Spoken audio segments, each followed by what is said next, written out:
우리 기도드리고 시작합니다. 고마우신 아버지 하나님, 오늘도 저희들에게 허락하신 이 시간, 우리들의 마음과 생각과 뜻을 주님의 말씀 앞으로 이끌어 주시기를 기도합니다. 오늘도 주의 음성이 우리의 마음에 들어와 우리의 생각과 우리의 소원을 만들어내게 하시고 우리의 삶을 지배하게 하여 주옵소서. 종이의 입술이 주의 말씀에 진실한 전달자가 될 수 있도록 성령님 오셔서 말씀을 채우시고 언어와 단어, 표현을 사용하여 주옵소서. 예수님의 이름으로 기도합니다. 아멘. 그래요. 우리 하나님 말씀, 우리 사무엘상입니다. 사무엘상 8장 마지막으로 갑니다. 8장 22절, 우리 22절. 8장 22절 우리 한 절만 읽겠습니다. 다 같이 읽습니다. 시작. 여호와께서 그들에게 이르시되 그들의 말을 들어 왕을 세우라 하시니 사무엘이 이스라엘 사람들에게 이르되 너희는 각기 성읍으로 돌아가라 하니라. 아멘. 왕을 세우라. 오늘 이제 왕에 대한 이야기를 시작하겠습니다. 이제 이스라엘의 왕은 사실은 이제 하나님이 이스라엘의 왕이십니다. 그러니까 이스라엘의 모든 존재는 시작부터 그리고 그들이 지금까지 존재하는 모든 모습 그 자체 하나하나가 하나님의 뜻 안에서 하나님이 지으셨고 만드셨고 세우신 것입니다. 그러니까 이스라엘이라는 나라는 원래는 없었죠. 없었는데 하나님이 아브라함을 부르시면서 아브라함 안에게서 이삭이 또 이삭에게서 야곱에게서 12아들이 그래서 이제 하나님이 이렇게 이 땅에 이스라엘의 이제 기초를 만들어 가시는데 그 만드시는 과정을 보면 아브라함도 사실은 우상을 섬기던 사람의 가족이었고 그리고 또 이삭도 우리가 오늘 아는 것처럼 완전하지 못한 사람이었고 야곱은 뭐 더 말할 나이도 없을 정도로 이렇게 많이 부족한 사람들이에요. 그런데 하나님이 그들을 이스라엘 이라는 이름으로 그들을 부르시고 만들어 가십니다.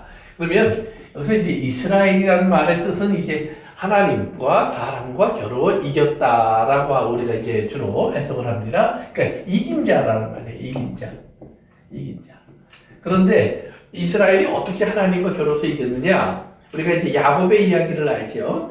야곱이 이제 하나님의 천사와 씨름을 하는데 그 하나님 천사와 야곱 씨름할 때 시작하자마자 이제 천사가 야곱을 한 방 이렇게 쳤죠. 그래서 야곱이 어떻게 됐어요? 실갱이 하다가 그렇죠. 여기를 쳐갖고 여기 부러졌다는 말이에요. 그러면 사실은 여기가 부러지면 사람 꼼짝도 못하는 겁니다. 그러니까 이미 싸움이 끝난 거예요. 그런데 천사가 끝까지 붙잡혀 있어요. 못 도망가요. 그리고 날이 밝아서 천사가 가겠다고 그러니까 야곱이 안 됩니다. 그리고 뭐라 그러면 나에게 복을 주고 가십시오 그래요. 그러니까 천사가 이제 야곱에게 물어보죠. 야, 네 이름이 뭐냐? 그랬더니 야곱이 뭐라 그래요? 야곱이야. 그치, 내 이름이 야곱입니다. 야곱이라고 얘기했죠. 그러니까 천사가 네 이름이 야곱이 아닌데 그러는 거예요.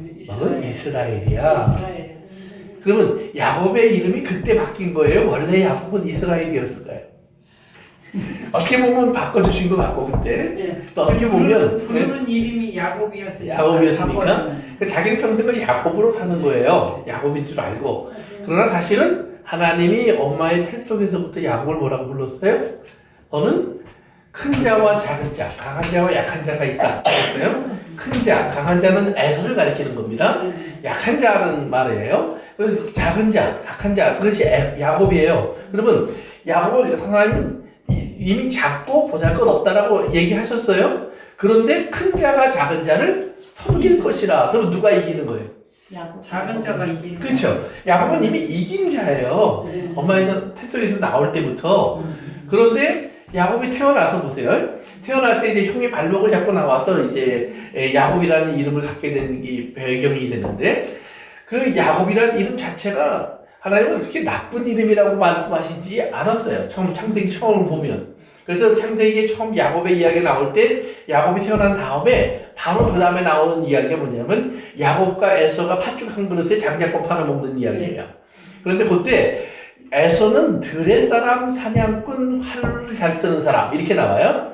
그런데 야곱은 장막에 거하는 조용한 사람, 한국말 속에 이렇게 나와 있는데 그 조용하다는 단어가 이제 창세기 6장에는 노아에게 뭐라고 썼냐면 노아는 온전하여 그랬어요. 다 죄인인데 노아는 하나님 앞에 온전한 사람이다.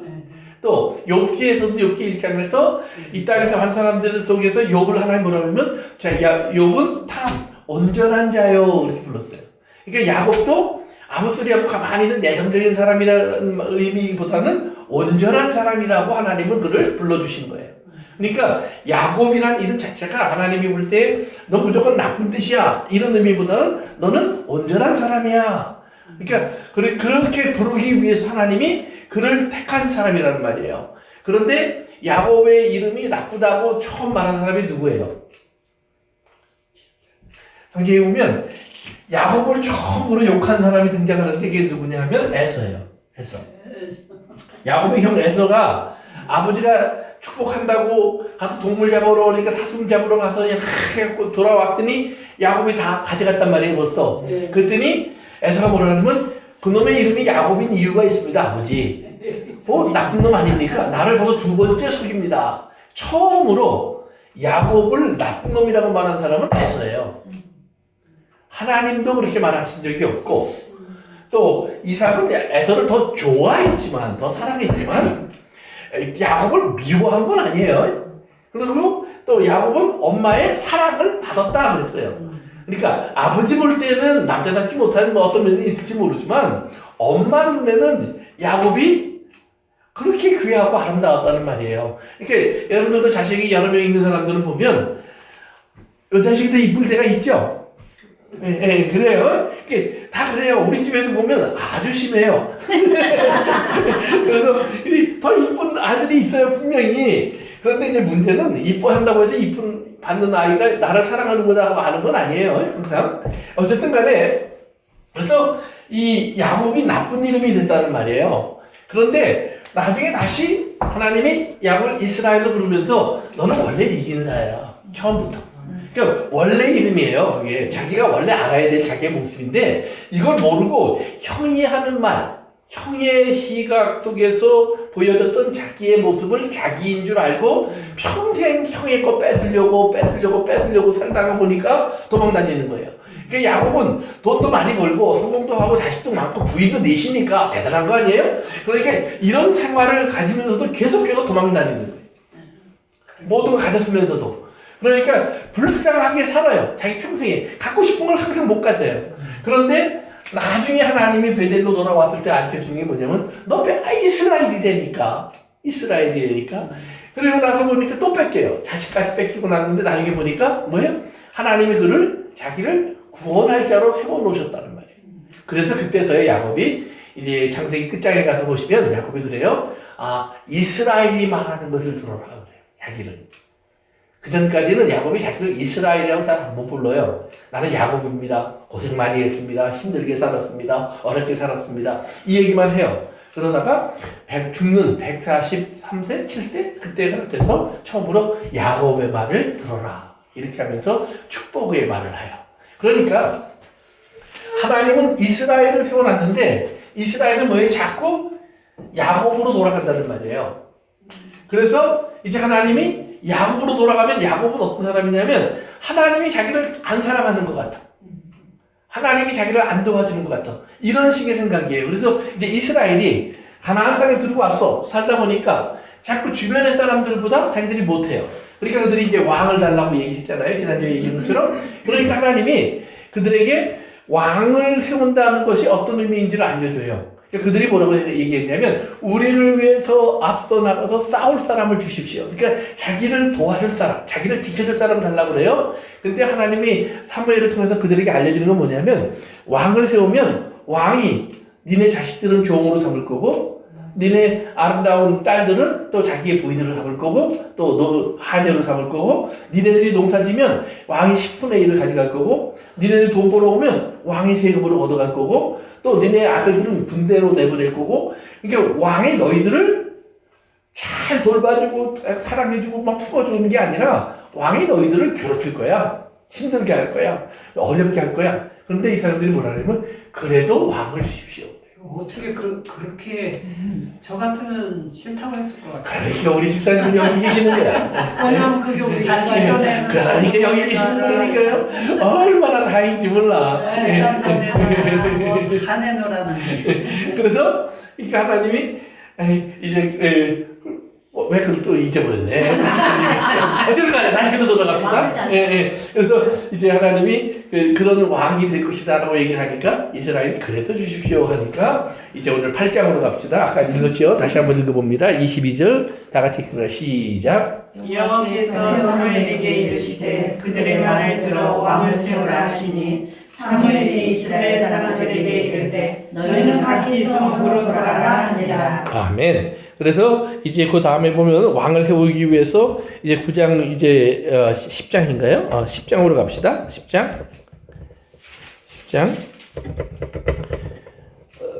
10장 중간쪽으로 내려가시면 17절입니다. 사무엘이 백성을 미스바로 불러 여호와 앞에 모으고 이스라엘 자손에게 이르되 이스라엘 하나님 여호와께서 이같이 말씀하시기를 그리고 내가 이스라엘을 애굽에서 인도하여 내고 너희를 애굽인의 손과 너희를 압제하는 모든 나라의 손에서 건져내었느니라 하셨거늘 너희는 너희를 모든 재난과 고통 중에서 친히 구원하여 내신 하나님을 오늘 버리고 이르기를 우리 위에 왕을 세우라 하는도다. 그런즉 이제 너희의 지파대로 1000명씩 여호와 앞에 나와라. 이제 제비 뽑기에서 나오라는 거예요. 그래서 21절을 보시면은 베냐민 지파를 그들의 가족별로 가까이 오게 하였더니 마드라의 가족이 뽑혔고 그 중에서 기스의 아들 사울이 뽑혔으나 그를 찾아도 찾지 못한지라. 그러므로 그들이 또 여호와께 묻되 그 사람이 여기 있나이까.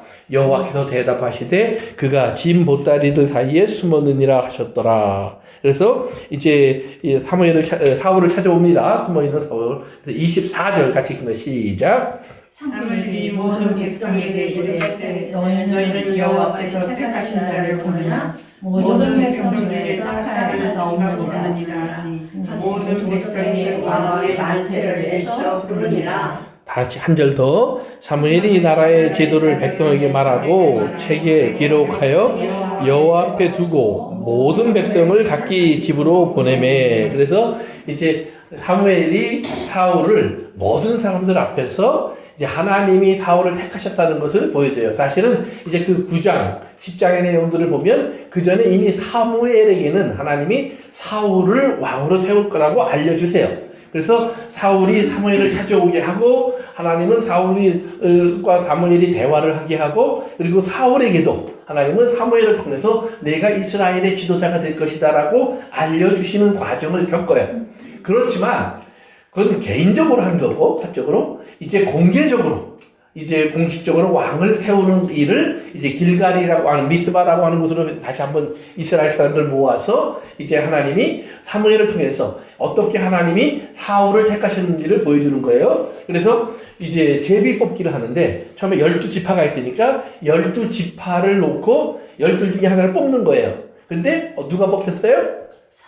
사울의 지파니까 베냐민이에요. 베냐민 지파가 뽑혀요. 베냐민 지파가 뽑혔으니까 베냐민 지파에 또 이제 여러 가장들이 있을 거 아니에요. 그러니까 그 가장들의 이름을 다 놓고 또 뽑았어요. 그랬더니 사울의 집안의 대표가 뽑혔어요. 그러면 사울의 집안의 대표 속에서 그러면 누구를 또 할 거냐 또 뽑았더니 사울이 뽑힌 거예요. 그러니까 사람들이 볼 때에는 누구도 부인할 수 없게 정말로 그 12분의 1 또 베냐민 지파의 여러 많은 가족들 중에 한 가족 또 그 가족 속에서 사울이라고 하는 확률적으로 볼 때 거의 불가능한 선택이 사울에게 이어지는 걸 보고 사람들이 오케이 하고 이제 받아들이는 거예요. 그런데 사울이 어떤 사람이냐 하고 이제 봤더니 숨어 있단 말이에요. 그러니까 굉장히 좀 이렇게 자신이 없는 사람이에요. 그런데 찾아와서 막상 세워놓고 보니까 어때요? 키가 그냥 장대같이 크고 인물이 저처럼 잘생기고 멋져서 사람들이 볼 때 자, 이 사람을 하나님이 세웠다고 그랬더니 게 뭐라고 그래요? 왕이 될 상입니다. 그렇죠. 내가 왕이 될 상인가. 아직 우리 주님이 관상을 잘 하시네. 그래서 이제 성경에 나오는 대로 사람들이 환호하면서 저 정도는 돼야지 하고 기쁨으로 받아들였다는 내용이 이제 정리되는 거예요. 그러면 여기까지 우리가 이제 보면서 잠깐 다시 이제 그 과정으로 돌아갑니다. 그러면 하나님이 사울을 어떤 사람일 때 사무엘과 만나게 했느냐? 우리가 이걸 잠깐 살펴볼 필요가 있어요. 9장으로 다시 갑시다. 용사진 사람. 9장. 응? 9장. 이제 기스의 1절에 보면 베냐민 지파 기스라 하는 이름하는 유력한 사람이 있으니 베냐민 지파에서도 아주 대표되는 아주 그런 집안이란 말이에요. 그래서 그 집안에 2절은 기스에게 아들이 있으니 그의 이름은 사울이요 준수한 소년이라 이스라엘 자손 중에 그보다 더 준수한 자가 없고 키는 모든 백성보다 어깨 위만큼 컸더라. 여기서 소년이라는 말은 사실은 장정이라고 번역해야 되는 말이에요. 그러니까 소년이라고 우리가 이해하면 어려 보이죠. 그런데 이제 이건 사무엘의 눈으로 보면 그건 이게 예수님이 제자들을 소자야, 어린아이들아 이렇게 불렀잖아요. 그것처럼 낮게 부르는 거예요. 그러니까 자기 아래에 있는 사람들을 부를 때 어른이 그냥 다 아이같이 아이로 부르는 것처럼 소년으로 불렀는데 이것은 장정이라는 의미를 갖는 단어예요. 그래서 장정이라고 이제 사울이 이제 청년 충분히 성장한 사람인데 그가 키도 크고 잘생긴 사람이었다 그래요. 근데 여기서 중요한 게 베냐민 지파라는 말이에요. 베냐민이라는 아들은 좀 독특한 아들이에요. 야곱의 12아들 중에서 야곱이 종살이 할 때 난 아들이 11명이에요. 그리고 막내 베냐민은 종살이 할 때 난 게 아니라 가나안 땅에 돌아와서 났어요. 근데 가나안 땅에 돌아와서 이제 하나님이 부르시고 그래서 야곱이 베델로 갔다가 뭐 이렇게 과정을 겪으면서 엄마가 그 과정 속에 길가에서 죽어요. 라헬이. 그래서 라헬이 죽으면서 난 마지막 아들이 베냐민이에요. 그러니까 라헬은 자기 아들을 품에도 안아보지 못하고 죽는데 그래서 이 아들의 이름을 사실은 엄마가 고통 속에 죽어서 불쌍한 아들이구나 이렇게 이름을 붙였어요. 그랬더니 야곱이 그러지 맙시다. 그리고 이름을 바꿔서 베냐민, 오른손의 아들, 내가 가장 사랑할 아들, 뭐 이제 또는 힘이 있는 아들, 성공한 아들, 높은 아들 이런 식으로 이제 불러주는 거예요. 그래서 베냐민이 됐는데 여러분이 사사기 우리 공부할 때 했었는데 이제 다 잊어버리셨을 거예요. 사사기 20장과 21장에 보면 참담한 한 사건이 있어요. 여기 보면 이제 한 레위인의 이야기가 소개가 되는데 한 레위인이 성경에 보면 첩이라고 그래요. 첩이 있었어요. 그런데 이 여자가 바람이 났어. 그래갖고 다른 남자랑 이렇게 하고 다른 데로 가버렸어요. 그래서 이 레위인이 바람 나서 가버린 그 여자를 또 찾아서 어디까지 갔냐면 장인이 살고 있는 집까지 가보니까 거기에 있어요. 그러니까 레위인이 다시 그 여자를 잘 달래서 굉장히 이뻤나 봐요. 네, 나랑 같이 가자고. 그때 또 그 여자가 그래요. 그 사람 나 따라와 봤더니 별 볼 일 없어. 갑시다. 그리고 다시 가겠다고 나와요. 그래서 이제 그 장인이 너무 좋으니까 잔치를 막 며칠씩 해줘요. 그래서 이제 돌아가는데 이 자기 집까지 가는 길이 좀 머니까 중간에 기브아라고 하는 그 산이 있는 지역에서 이제 하룻밤을 보내게 돼요. 그런데 선택이 있었어요. 이쪽으로 가면 이방인들의 마을이 있었고, 여기로 가면 이스라엘의 마을이 있었어요. 그랬더니 이 레위인이 나는 이스라엘 마을 쪽으로 가겠다. 그래서 조금 멀지만 이스라엘 마을로 가요. 그래서 길거리에 앉아서 누가 나를 재워줄까 그러고 있어요. 왜? 그건 이스라엘의 법이에요. 나그네가 들어오면 재워주고 먹여주고 쉬게 하는 거예요. 그러니까 이제 누가 날 재워줄까 그러는데 아무도 안 하는 거예요. 다 못 본 척해요. 그래서 밤이 깊어가려고 하는데 한 노인이 오다가 의원이 발견하고 왜 여기 앉아있습니까? 그랬더니 여차저차해서 이렇게 됐습니다. 그랬더니 우리 집으로 갑시다. 그래서 그랬더니 레위인이 걱정하지 마십시오. 내가 먹을 것도 가져왔고 낙이 음식도 가져왔고 그랬으니까 잠만 재워주면 충분합니다. 그랬더니 이 사람이 뭐라냐면 무슨 말씀 우리 집에 왔으니까 아주 편히 계십시오. 그리고 모시고 가요. 그랬는데 그날 밤에 사건이 벌어져요. 어떤 사건이 벌어지느냐? 소돔과 고모라 사건이 벌어져요. 롯의 집에 천사들이 들어갔을 때 소돔의 사람들이 찾아와서 뭐라고 그랬죠? 내놔라. 우리가 오늘 하룻밤 즐겨야 되겠다. 그렇죠? 똑같아요. 기브아에 있는 베냐민 지파 사람들이 그 노인의 집에 찾아와서 너희 집에 오늘 들어온 그 두 사람을 내놔라. 우리가 오늘 밤에 놀아야 되겠다. 이스라엘 속에서 똑같은 일이 벌어지는 거예요. 그러니까 이 노인이 또 똑같이 말해요. 내게 딸이 있다. 그리고 이 레위인의 첩이 있다. 그러니까 요 둘만 내줄 테니까 여자만 내줄 테니까 남자들은 건들지 마라. 이제 이렇게 해요. 그랬더니 이 동네 사람들이 레위 또 소돔 사람이랑 똑같이 말해요. 네가 뭔데 그따위 소리를 해? 그리고 탁 잡아가려고 하니까 얼른 레위인의 첩인 여자만 던져버리고 문을 닫아버렸어요. 이렇게 그 남자를 믿고 따라간 그 여자가 참 한심하죠? 도망갈 이유가 있었던 거예요. 생각해보면. 그랬더니 내줬어요. 그리고 그 다음날 아침에 이제 뭐 어제 그런 일이 있었으니까 레위인은 찾을 생각도 안 하고 떠나려고 그래요.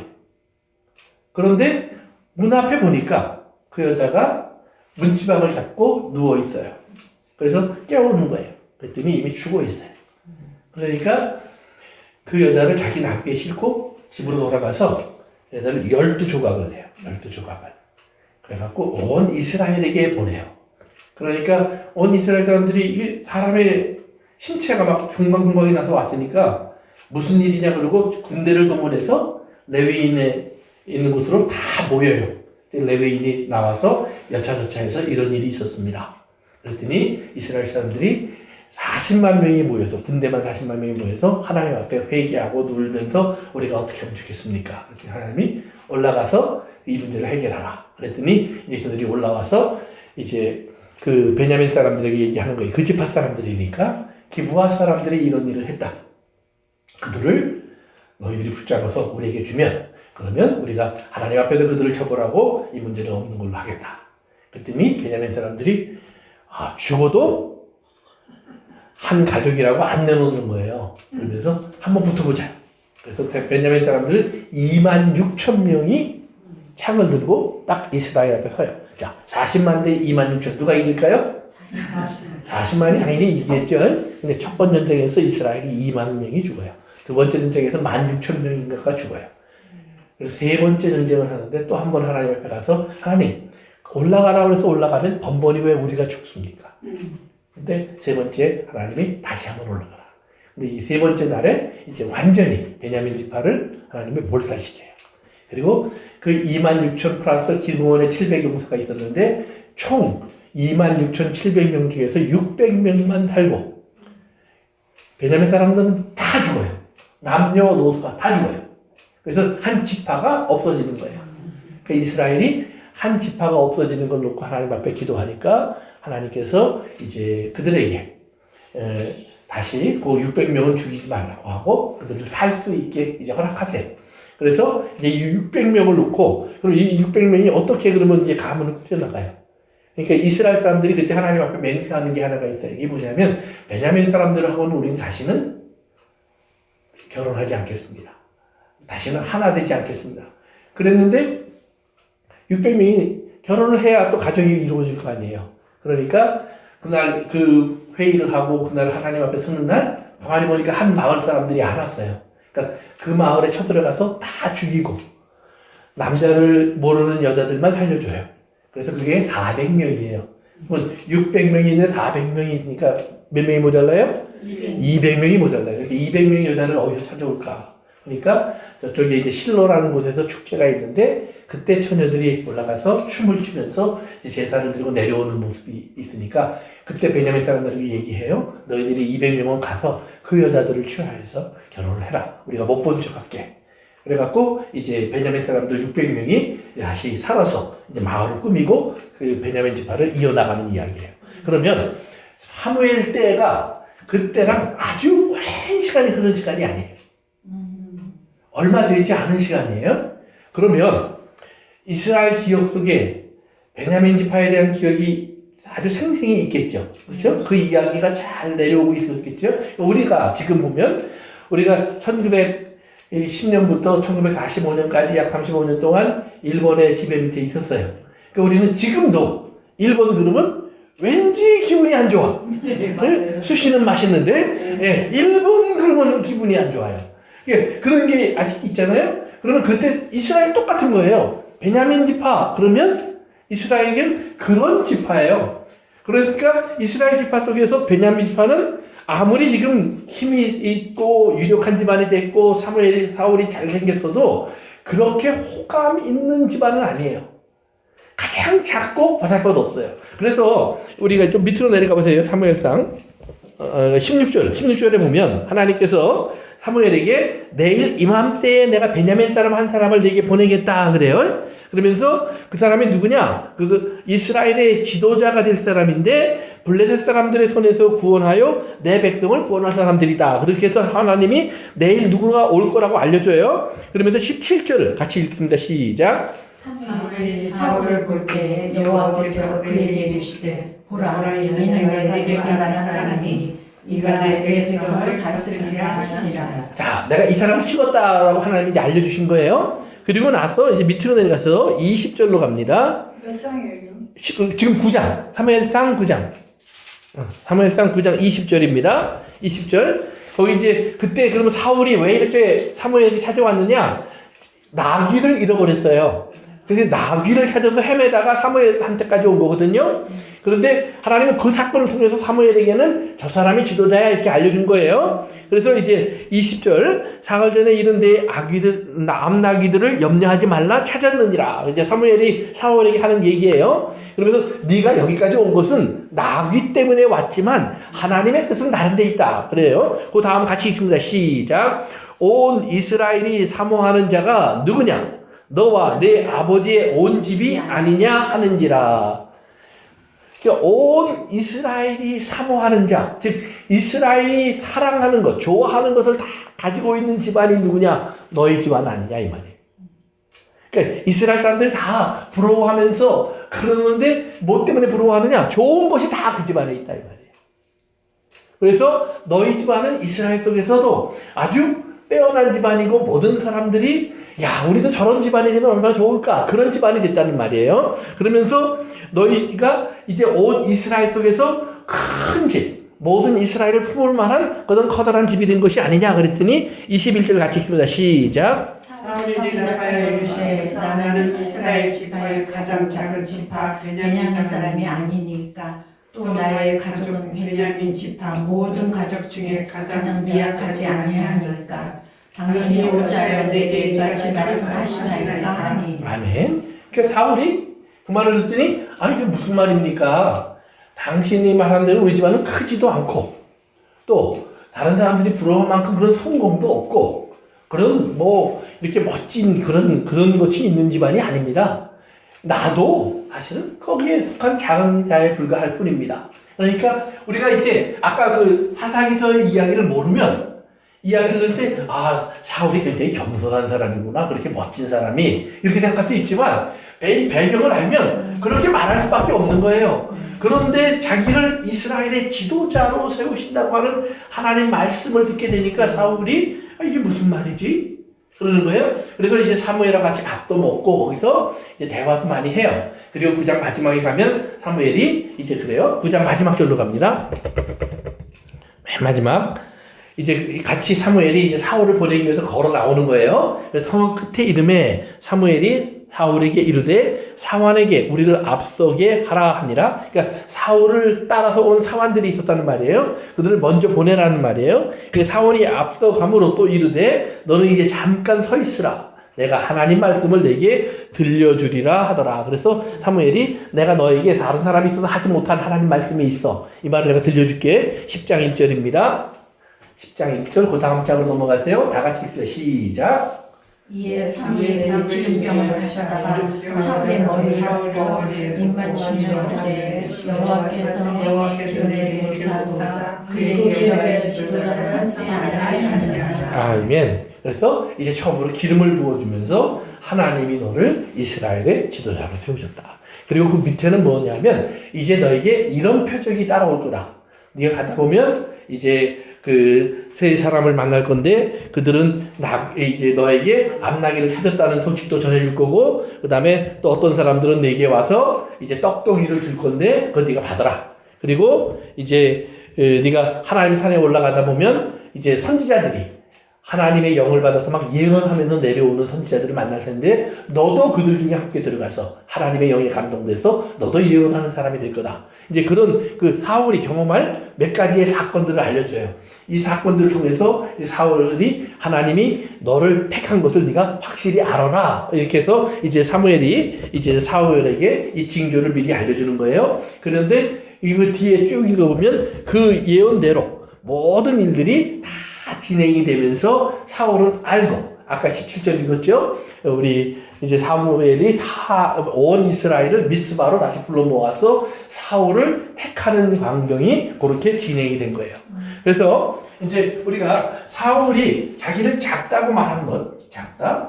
그런데 이 작다고 말한 것을 나중에 뒤에 가서 보면 사무엘이 한번 그 말씀을 사용할 때가 있어요. 우리 한번 뒤로 가봅시다. 사무엘상 이제 블레셋과 전쟁을 하기 위해서 이스라엘이 같이 모였는데 블레셋은 자꾸 군대가 강해지고 많아지고 이스라엘은 아직 전쟁하러 나갈 수 있는 준비가 안 됐어요. 왜? 사무엘이 사울에게 전쟁을 준비하는데 내가 갈 때까지 기다리십시오. 내가 가서 제사를 드릴 겁니다. 그랬거든요. 그런데 6절부터 보세요. 이스라엘 사람들이 위급함을 보고 절박하여 굴과 수풀과 바위 틈과 은밀한 곳과 웅덩이에 숨으며 어떤 히브리 사람들은 요단을 건너 갓과 길르앗 땅으로 가되 사울은 아직 길갈에 있고 그를 따른 모든 백성은 떨더라. 이 말은 뭐냐면 블레셋이 지금 쳐들어온 지역이 있어요. 그런데 사울이 사무엘의 말 때문에 길갈이라는 곳에 지금 멈춰 있어요. 그러니까 왜 거기 멈춰 있냐면 사무엘이 그랬어요. 내가 가서 제사를 드릴 겁니다. 제사 드린 다음에 가십시오. 이렇게 얘기했거든요. 근데 이제 이런 상황이 막 벌어지니까 이런 소식이 이제 사울에게 막 연락이 오는 거예요. 지금 난리가 났습니다. 백성들은 도망가고 숨고 심지어는 강을 건너서 지금 요단을 건너갔습니다. 막 이러니까 9절입니다. 사울이 이르되 번제와 화목제물을 이리로 가져오라 하여 번제를 드렸더니 번제 드리기를 마치자 사무엘이 온지라. 사울이 나가 맞으며 무난함에 사무엘이 이르되 왕이 행하신 것이 무엇이냐 하니 사울이 이르되 백성은 내게서 흩어지고 당신은 정한 날에 오지 아니하고 블레셋 사람은 믹마스에 모였음을 내가 보았으므로 이에 내가 이르기를 블레셋 사람들이 나를 치러 길갈로 내려오겠거늘 내가 여호와께 은혜를 간구하지 못하였다 하고 부득이하여 번제를 드렸나이다. 아멘. 그러니까 지금 뭐예요? 하나님께서 사울에게 명령하신 내용 속에 이제 중요한 게 이런 거예요.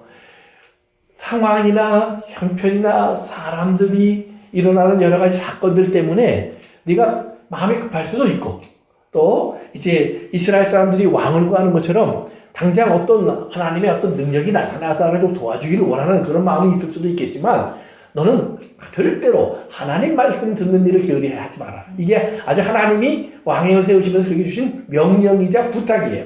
하나님 말씀 듣기를 게으리 하지 마라.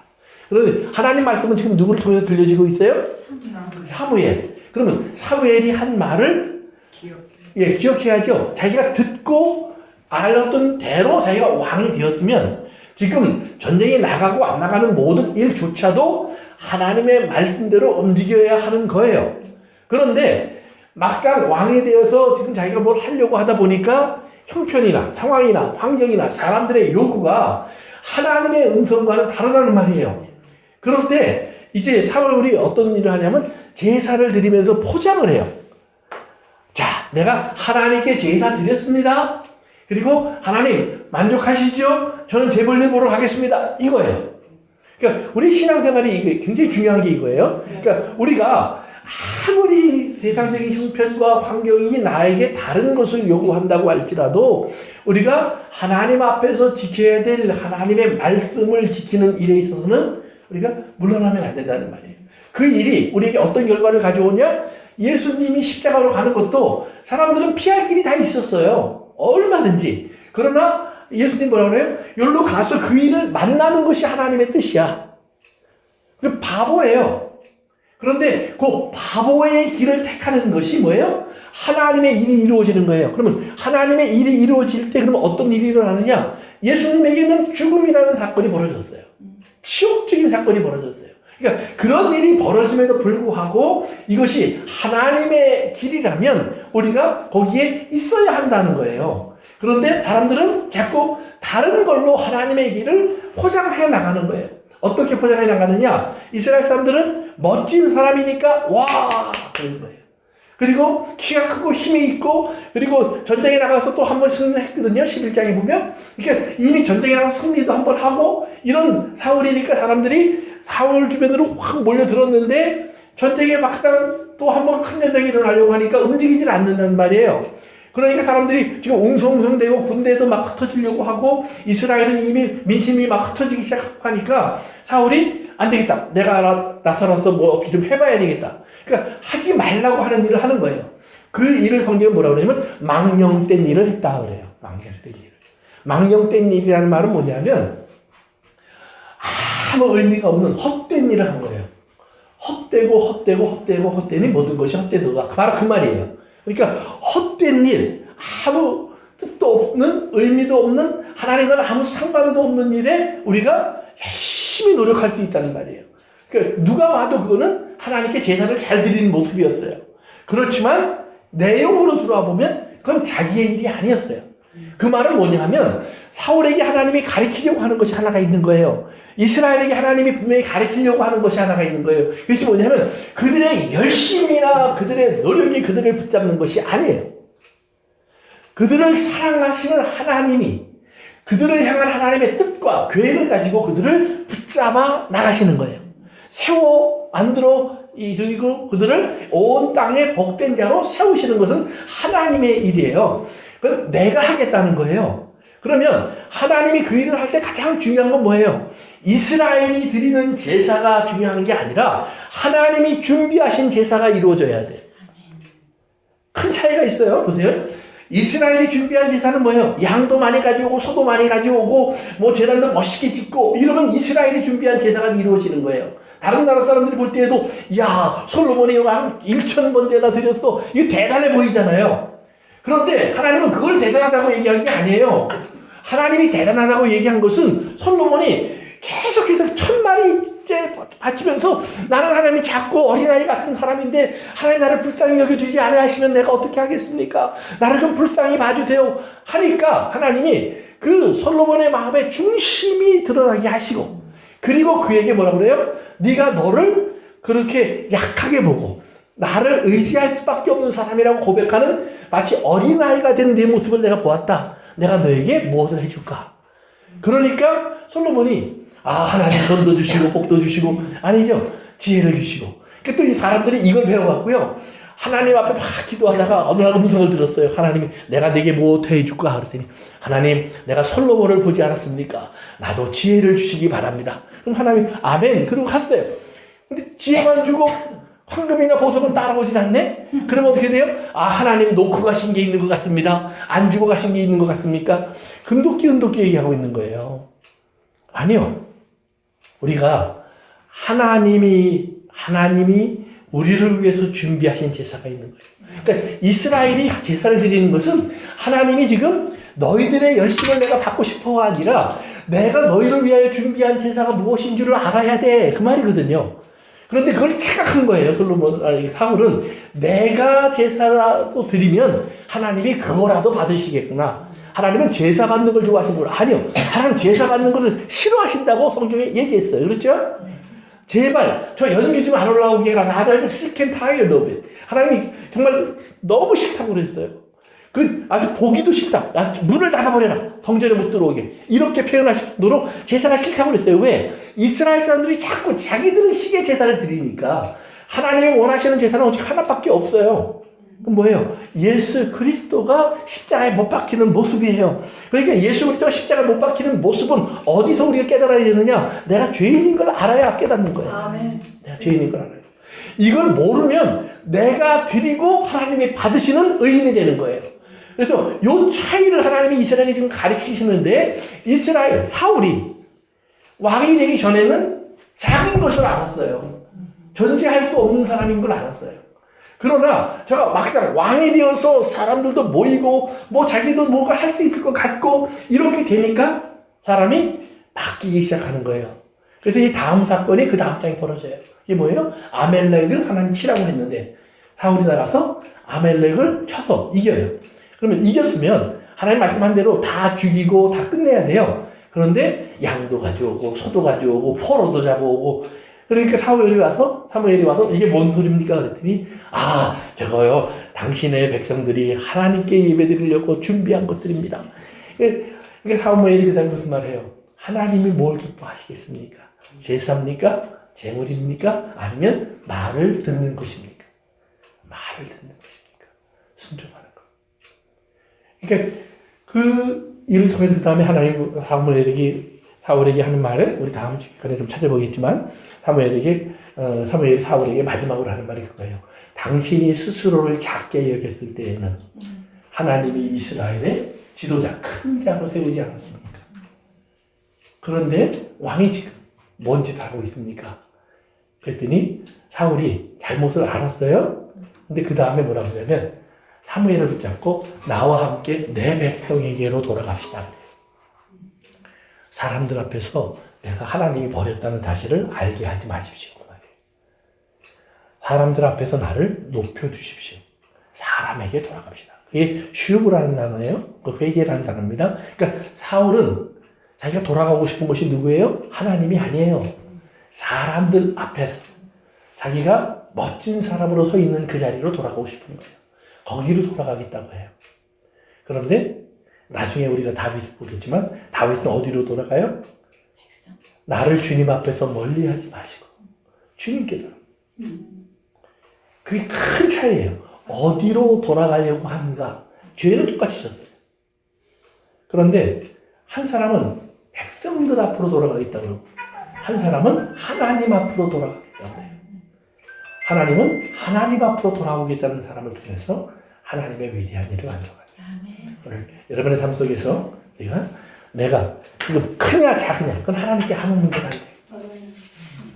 하나님에게 가장 중요한 것은 하나님을 하나님으로 알고 돌아오고 있는 사람이냐? 아니면 하나님이 나를 높이고 아름답게 하셨을 때 그 아름답고 높이신 그것을 붙잡고 하나님과 멀어지는 것도 우리가 깨닫지 못하는 미련한 사람인가를 찾아보고 계세요. 오늘 여러분의 삶 속에 이런 하나님을 기억하는 귀한 믿음이 있기를 바랍니다. 기도합니다. 아버지 하나님, 오늘도 우리의 삶 속에서 우리가 다시 한번 기억해야 할 것들을 살펴보았습니다.